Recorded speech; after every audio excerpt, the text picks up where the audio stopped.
आणि आता आपण सुरुवात करूया 36 जिल्ह्यांच्या बातम्यांना। श्रीराम मंदिराच्या लोकार्पण सोहळ्याच्या निमित्तानं देशभरामध्ये मंदिर स्वच्छता अभियान राबवलं जात आहे। या अभियानामध्ये चंद्रपूरच्या सिव्हिल लाईन भागातल्या हनुमान मंदिरामध्ये स्वच्छता अभियान राबवत सोहळ्याचा प्रारंभ करण्यात आला। या मंदिरात यज्ञयाग आणि पूजेद्वारे प्राणप्रतिष्ठा सोहळा साजरा केला जाणार आहे। मुंबईतल्या वर्सोवामध्ये तब्बल 50 फूट उंच भव्य राम मंदिर प्रतिकृतीची उभारणी केली जाणार आहे आणि या प्रतिकृतीचं भूमिपूजन भाजपचे नेते आमदार नितेश राणे यांच्या उपस्थितीत केलं जाणार आहे। सांगलीमधल्या कवठे महांकाळ तालुक्यातल्या विठुरायाची वाडी या गावातील 66 वर्षीय मारुती खोत यांनी गेल्या 42 वर्षांपासून मिळेल त्या वहीत आणि रजिस्टरमध्ये श्रीराम नामाचा जप करत लिखाण केलं। जवळपास 7,82,45,00,000 वेळेला त्यांनी श्रीराम असं लिखाण केलेलं आहे। श्रीरामाबद्दल असणारी या रामभक्ताची अनोखी भक्ती पाहायला मिळते। महानगरपालिकेच्या सेवेतून निवृत्त झालेल्या कर्मचाऱ्यांसाठी हयातीचा दाखला ऑनलाईन देण्यात येणार आहे। पालिकेच्या 7,153 सेवानिवृत्त वेतनधारकांना हयातीचा दाखला घेण्यासाठी आता पालिकेत जाण्याची गरज नाही।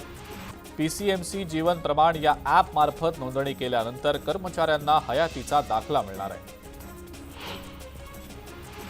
जालन्यात मध्यरात्रीच्या सुमारास एका चोरट्यानं मोबाईलचं दुकान फोडल्याची घटना घडली। दुकानाच्या मागच्या बाजूचा पत्रा तोडून दुकानात घुसत दुकानातील मोबाईल, हेडफोन्स आणि काही रोख रक्कम घेत चोरानं पळ काढला। चोरीचा हा प्रकार सीसीटीव्ही कॅमेऱ्यामध्ये चित्रित झालाय। पोलिसांकडून सध्या अधिक तपास सुरू आहे। मालेगावमधल्या जमिनींना सोन्यापेक्षाही अधिकचा दर मिळत असल्यानं भूमाफियांच्या प्रमाणामध्ये सुद्धा वाढ झालेली आहे। बनावट कागदपत्र तयार करून जमिनीची विक्री करण्याचं प्रमाण देखील वाढतंय। पोलिसांनी केलेल्या तपासामध्ये मालेगावातील सोयगाव इथल्या 4 आरोपींना पोलिसांनी अटक केली आहे। परभणी शहराला पाणी पुरवठा करणाऱ्या पाईपलाईनवर वॉल बसवण्याचं काम सुरू आहे आणि त्यामुळे परभणी शहरामध्ये पुढील 2 दिवस म्हणजे 17 आणि 18 जानेवारीला पाणी पुरवठा बंद असेल। त्यामुळे नागरिकांनी पाणी जपून वापरावं असं आवाहन पालिकेनं केलेलं आहे। उल्हासनगर जवळच्या म्हारळ गावात राजन येरकर या तरुणावर गोळीबार करून त्याची हत्या करण्यात आलेली होती। या प्रकरणी त्याचे मित्र रोहित भालेकर आणि समीर चव्हाण यांना पोलिसांनी अटक केली आहे। किरकोळ कारणावरून झालेल्या वादातून ही हत्या झाल्याचं समोर आलेलं आहे। आसनगावजवळ वंदे भारत ट्रेनच्या इंजिनमध्ये बिघाड झाल्यानं मध्य रेल्वेची वाहतूक विस्कळीत झालेली होती। ऐन गर्दीच्या वेळेला प्रवाशांचा मोठा खोळंबा झाला। सांगली उपप्रादेशिक परिवहन कार्यालयाच्या वतीनं रस्ते सुरक्षा अभियान सुरू करण्यात आलं।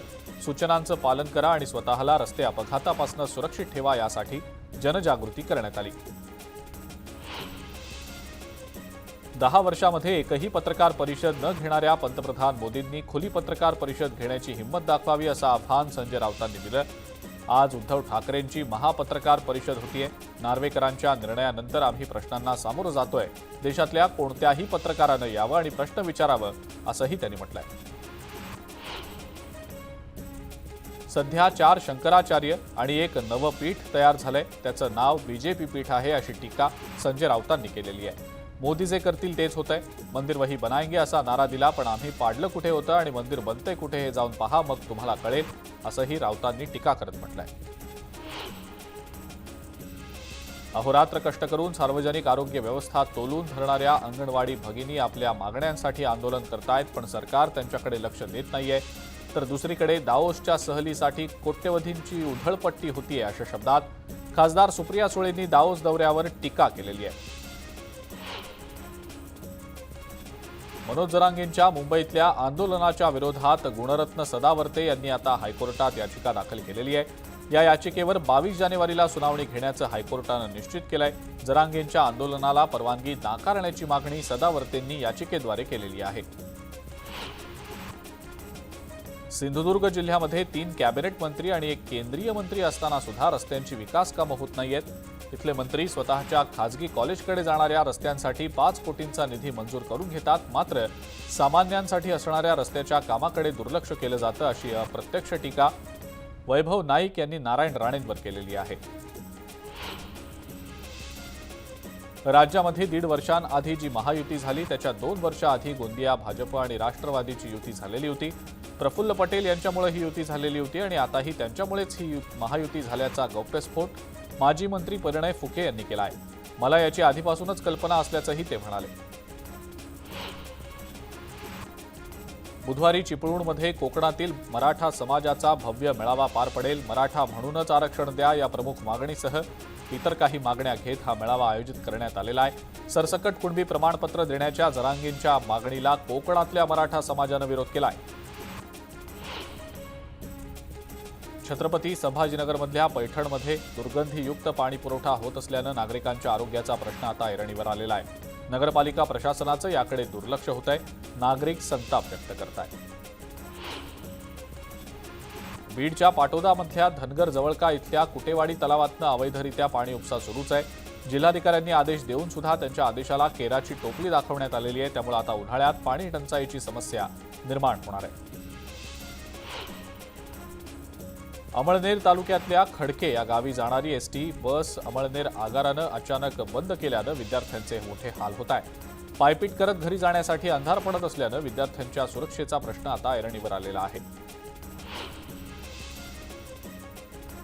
पुणे महानगर प्रदेश विकास प्राधिकरणाच्या अर्थात पीएमआरडीएच्या 7,000 चौरस किलोमीटर हद्दीच्या प्रारूप विकास आराखड्याला मान्यता द्यायला मुख्यमंत्री एकनाथ शिंदे यांच्या अध्यक्षतेखाली 24 जानेवारीला बैठक होणार आहे. या बैठकीमध्ये पीएमआरडीएचं जे डीपी आहे त्याला मान्यता मिळाल्यानंतर तो अंतिम मान्यतेसाठी राज्य शासनाकडे पाठवला जाईल. आगामी निवडणुकांच्या पार्श्वभूमीवर राज्यातील विविध पोलीस घटकांमध्ये अंतर्गत बदल्यांचं सत्र सुरू झालेलं आहे आणि त्याच्याच पार्श्वभूमीवर पिंपरी चिंचवड शहरातल्या पोलीस दलातही अंतर्गत बदल्या झालेल्या आहेत. त्यामध्ये सहाय्यक पोलीस निरीक्षक आणि उपनिरीक्षक पदावरच्या 116 अधिकाऱ्यांच्या बदल्या झालेल्या आहेत. लोकसभा निवडणुकांच्या पार्श्वभूमीवर नांदेड परिक्षेत्रातल्या पोलीस अधिकाऱ्यांच्या बदल्या झाल्यात. यामध्ये हिंगोली जिल्हा पोलीस दलातील 3 पोलीस निरीक्षक, 1 सहाय्यक पोलीस निरीक्षक आणि 5 फौजदारांच्या जिल्ह्याबाहेर बदल्या झालेल्या आहेत. पारनेर तालुक्यातल्या गारपीटग्रस्तांना आता दिलासा मिळालाय. आमदार निलेश लंके यांच्या पाठपुराव्यानंतर 49 गावांसाठी 16,76,00,000 रुपयांचा निधी मंजूर करण्यात आलेला आहे. पिंपरी चिंचवडमध्ये अनोख्या पद्धतीनं वाहतूक नियम पाळण्यासाठी जनजागृती करण्यात आलेली आहे. शहरातील प्रमुख चौकांमध्ये वाहतूक नियमांबद्दल माहिती देण्यात आलेली आहे. नारद मुनींचा वेश परिधान करून वाहतूक विभागाकडून जनजागृती करून नियम पाळा आणि अपघात टाळा हा संदेश देण्यात आलेला आहे. नाशिकमधल्या तापमानामध्ये मोठी घट झाली आहे. निफाडमध्ये पारा 7.5 अंशांवर तर नाशिक शहरात 9.8 अंशांवर घसरला. यंदाच्या मोसमातील सर्वात निचांकी तापमानाची नोंद झालेली आहे. तर पुढचे 2 ते 3 दिवस थंडी कायम राहण्याची शक्यता आहे. महाबळेश्वरमधल्या तापमानातही मोठी घट झालेली आहे. महाबळेश्वरमधलं तापमान 9 अंशांवर गेलंय तर वेण्णालेक परिसरातलं तापमान 6 अंशांवर गेलेलं आहे. तापमान घसरल्यामुळं या भागामध्ये दव पडलंय आणि या मोसमात पहिल्यांदाच दव पडल्यानं वातावरणामध्ये मोठा गारवा आहे. नाशिकच्या देवळाली कॅम्प परिसरामध्ये पुन्हा एकदा बिबट्याचं दर्शन झालंय. एकाच वेळेला 3 बिबटे दिसल्याचं समोर येत असून परिसरातल्या नागरिकांमध्ये भीतीचं वातावरण आहे. बिबट्यांना जेरबंद करण्याची मागणी केली जाते. यवतमाळच्या दिग्रस इथल्या जुन्या पोलीस स्टेशनला अचानक आग लागली. आगीवर नियंत्रण मिळवलं असलं तरी पोलीस स्टेशनमधलं सगळं साहित्य जळून खाक झालंय. अमरावतीमधल्या कृषी सेवक पदाच्या परीक्षेमध्ये 2 मिनिटं उशिरा पोहोचलेल्या विद्यार्थिनीला प्रवेश नाकारल्याची घटना समोर आलेली आहे. तापानं आजारी असलेली ही विद्यार्थिनी अर्धा तास आधीच केंद्रावर दाखल झाली होती. मात्र चक्कर आल्यानं तिला 2 मिनिटं उशीर झाला होता. परीक्षा केंद्र शहरापासून लांब असल्यानं विद्यार्थ्यांची गैरसोय होतीये. मकर संक्रांतीमध्ये लहानग्यांसह मोठ्यांना सुद्धा पतंग उडवण्याचा मोह आवरत नाही. परंतु पतंग उडवताना सावधगिरी न बाळगल्यानं चंद्रपूरमध्ये एका व्यक्तीला आपला जीव गमवावा लागलाय. घराच्या स्लॅबवर पतंग पकडण्यासाठी गेला असता तोल जाऊन खाली पडून या व्यक्तीचा मृत्यू झालाय. सांगलीतल्या पलूसमधल्या औदुंबर इथं सदानंद साहित्य मंडळाचं 81वं ग्रामीण साहित्य संमेलन मोठ्या उत्साहात पार पडलं. संमेलनादरम्यान आयोजित केलेल्या कवी संमेलनालाही चांगलीच दाद मिळाली. या कवी संमेलनात महागाई आणि अस्वस्थ वर्तमानाच्या कवितांचा जागर करण्यात आला. जळगावातल्या फैजपूरमधल्या शबरीधाम इथनं श्रीरामांच्या आगमन पदयात्रेचा शुभारंभ झाला. या पदयात्रेमध्ये शबरी मातेच्या कुळातील सगळे आदिवासी बांधव आपल्या पारंपरिक पोशाखामध्ये सहभागी झाले। तिथून शबरी मातेची बोरं घेऊन भाविक अयोध्येला रवाना झाले। राष्ट्रवादी आमदार अपात्रतेबाबत सुनावणीला आजपासून सुरुवात होतीये। विधानसभा अध्यक्षांसमोर दुपारी 4:30च्या दरम्यान सुनावणी होणार आहे। दोन्ही गटाच्या वकिलांनी सादर केलेल्या कागदपत्रांवर आता पुढची प्रक्रिया सुरू होईल। शरद पवार सीमा भागातला दौरा करतायत। आगामी लोकसभा निवडणुकीच्या पार्श्वभूमीवर चिक्कोडी मतदारसंघामध्ये शरद पवार गटाकडून चाचपणी केली जाणार आहे। या मतदारसंघातून उत्तम पाटील यांना मैदानात उतरवलं जाणार असल्याची शक्यता वर्तवली जाते। उद्धव ठाकरेंची महापत्रकार परिषद आज होतीये। वरळी स्पोर्ट्स कॉम्प्लेक्सच्या डोममध्ये ही पत्रकार परिषद होणार आहे आणि या पत्रकार परिषदेमध्ये अनेक गौप्यस्फोट केले जाणार असल्याचा दावा ठाकरे गटानं केलेला आहे। एकीकडे ठाकरे गटानं सुप्रीम कोर्टात धाव घेतलेली आहे, तर दुसरीकडे शिंदेंच्या शिवसेनेनं मुंबई हायकोर्टात दाखल केलेल्या याचिकेवर विधानसभा अध्यक्ष राहुल नार्वेकर यांनी प्रतिक्रिया दिलेली आहे। माझा निकाल हा कायद्याला धरूनच आहे, कुणाला संतुष्ट करण्यासाठी मी निर्णय दिलेला नाही, असं नार्वेकरांनी स्पष्ट केलं। स्वित्झर्लंडमधल्या दाओसमध्ये जागतिक आर्थिक परिषद पार पडतीये आणि यासाठी मुख्यमंत्र्यांसह उद्योगमंत्री उदय सामंत, उद्योग विभाग, महाराष्ट्र औद्योगिक विकास मंडळ, मुख्यमंत्री सचिवालयातील वरिष्ठ अधिकारी असं 10 जणांचं शिष्टमंडळ रवाना झालेलं आहे। महाराष्ट्रासाठी ही एक मोठी गुंतवणुकीची संधी असल्याचं मुख्यमंत्र्यांनी म्हटलंय। बीड जिल्ह्यामध्ये ठाकरे गट पुन्हा पक्ष पुनर्बांधणीच्या तयारीला लागलेला आहे। पाटोदामध्ये एका दिवसात ठाकरे गटाच्या एकूण 11 शाखांची स्थापना झालेली आहे। आगामी निवडणुकांच्या पार्श्वभूमीवर आता ठाकरे गटानं तयारीला सुरुवात केली आहे। मावळमध्ये सुद्धा ठाकरे गटानं निवडणुकांसाठी कंबर कसलेली आहे। लोणावळ्यात झालेल्या लोकसभा पूर्वतयारीसाठीच्या आढावा बैठक संपन्न झाली आणि यावेळेला मावळ लोकसभा मतदारसंघामध्ये पुन्हा एकदा ठाकरे गटाचाच खासदार निवडून येईल असा दावा सचिन अहिर यांनी केलेला आहे। खासदार प्रतापराव जाधवांच्या मतदारसंघामध्ये रविकांत तुपकर यांनी परिवर्तन मेळावा घेतला। सोयाबीन आणि कापसाला दर मिळत नसल्यानं शेतकऱ्यांना मदत मिळत नाहीये अशी तक्रार करत तुपकरांनी सरकारला चांगलंच धारेवर धरलं। 22 जानेवारीला अयोध्येमध्ये श्रीराम मंदिराचं लोकार्पण केलं जाईल आणि या दिवशी जळगावमध्ये शासकीय सुट्टी जाहीर करावी अशी मागणी मनसेकडून करण्यात आलेली आहे। सांगलीच्या वाळवा इथल्या क्रांतीवीर नागनाथ अण्णा नायकवडी हुतात्मा किसन अहिर साखर कारखान्याच्या पंचवार्षिक निवडणुकीमध्ये सत्ताधारी गटाचा 21-0 असा विजय झालेला आहे। सत्ताधारी पॅनेलचे 9 जागा या बिनविरोध झालेल्या होत्या। राहिलेल्या 12 जागांसाठीची ही निवडणूक करण्यात आलेली होती। सोशल मीडियावर विमान प्रवासाचा एक व्हिडिओ व्हायरल होतोय, ज्या व्हिडिओमध्ये काही लोक रनवेवर बसून जेवताना आणि आराम करताना दिसतायत। गोव्याहून दिल्लीला जाणारं इंडिगोचं विमान काही अडचणींमुळे मुंबईच्या दिशेने वळवण्यात आलेलं होतं। उड्डाणाला झालेल्या विलंबामुळे निराश झालेल्या 6E2195 या फ्लाईटच्या प्रवाशांनी इंडिगो विमानाच्या शेजारी बसून रनवेवर विश्रांती घेण्याचं आणि रात्रीचं जेवण करण्याचा निर्णय घेतला। सांगलीतल्या कृष्णा नदीमध्ये ऐन हिवाळ्यामध्ये नदी कोरडी पडलेली आहे। कृष्णा नदीनं तळ गाठल्यानं हिवाळ्यातच पाणी टंचाईचं संकट सांगलीकरांवर आता ओढवणार आहे आणि याच पार्श्वभूमीवर कोयना धरणातनं नदीपात्रामध्ये 2100 क्युसेक्सचा विसर्ग सुरू करण्यात आलेला आहे। पर्यावरणाला हानिकारक असलेल्या नायलॉन मांजाचा समाजशास्त्र विषयामध्ये समावेश करण्याचे आदेश मुंबई हायकोर्टाच्या औरंगाबाद खंडपीठानं दिलेले आहेत। नायलॉन मांजामुळे होणारे गंभीर दुखापती टाळण्यासाठी जनजागृती व्हावी या अनुषंगानं हे आदेश देण्यात आलेले आहेत।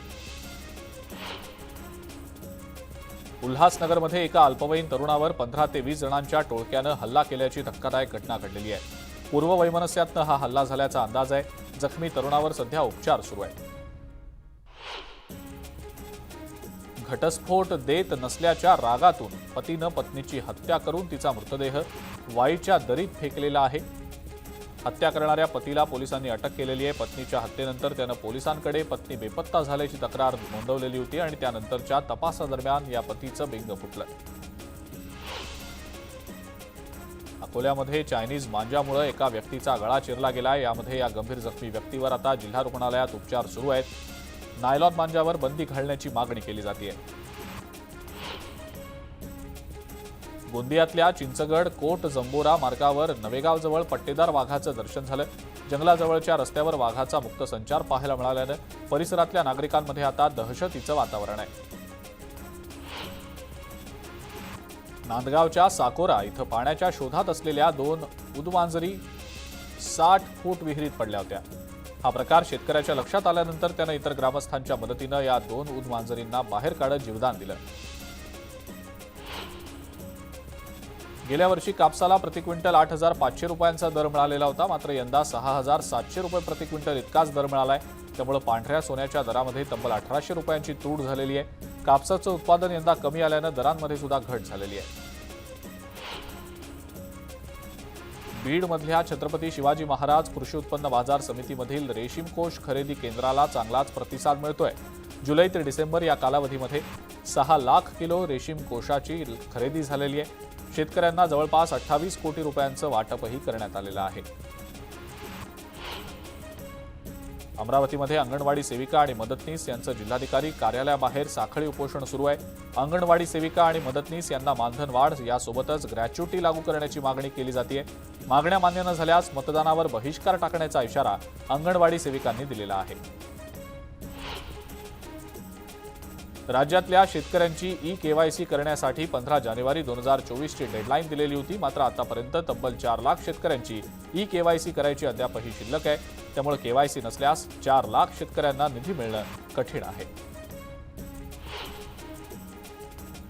नाशिकमधील धरणातला पाणीसाठा झपाट्यानं कमी होतोय. आगामी काळात नाशिककरांवर भीषण पाणी टंचाईचं संकट ओढवण्याची शक्यता आहे.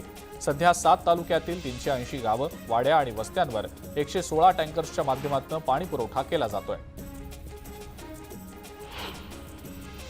भुसावळमध्ये पाणलोट क्षेत्रात झालेल्या अवकाळी पावसामुळे नोव्हेंबरच्या शेवटच्या आठवड्यात हतनूर धरणामध्ये पाण्याची आवक झालेली होती. त्यामुळे यंदाच्या रब्बीसाठी 2 आवर्तनं देऊन सुद्धा गेल्या वर्षीच्या तुलनेत धरणामध्ये सध्या 6% पाणीसाठा जास्त आहे आणि हा पाणीसाठा जून अखेरपर्यंत टिकेल असं सांगितलं जात आहे. मुंबईमध्ये नायलॉन मांजाच्या वापरावर प्रतिबंध करण्यासाठी विशेष मोहीम राबवण्यात आलेली आहे. मुंबईमध्ये 25 डिसेंबर ते 14 जानेवारी दरम्यान तब्बल 92 गुन्हे दाखल झालेत. 57 जणांवर अटकेची तसंच कायदेशीर कारवाई झाली आहे. तर एकूण 1,43,240 नायलॉन मांजा रील्स जप्त करण्यात आलेले आहेत. भुसावळमधल्या कंडारी इथल्या प्रसिद्ध असलेल्या श्री कपिलेश्वर महादेव मंदिराच्या यात्रोत्सवाला सुरुवात झाली आहे. या यात्रोत्सवासाठी जिल्ह्याभरातनं 20,000हून अधिक भाविक उपस्थित आहेत. गर्दीमध्ये कोणत्याही प्रकारचा अनुचित प्रकार घडू नये यासाठी भुसावळ शहर पोलिसांनी मोठा बंदोबस्त तैनात केला आहे. अयोध्येत 22 जानेवारीला प्रभू श्रीराम मंदिराचं लोकार्पण होणार आहे आणि यासाठी राज्यातल्या राष्ट्रीय स्वयंसेवक संघाचे शताब्दी विस्तारक महादेव गायकवाड आणि त्यांच्या पत्नी यांची निवड झालेली आहे. प्राणप्रतिष्ठा करणाऱ्या 11 दाम्पत्यांमध्ये या धाराशिव जिल्ह्यातल्या दाम्पत्याला देखील मान मिळालाय. सोलापूरमध्ये होणाऱ्या सिद्धरामेश्वर महाराजांच्या यात्रेतल्या भाकणुकीचा कार्यक्रम पार पडला. यावर्षी चांगल्या पावसाची चिन्ह आहेत. 2024 हे वर्ष शांततेमध्ये जाईल असं भाकीतही वर्तवलं गेलंय.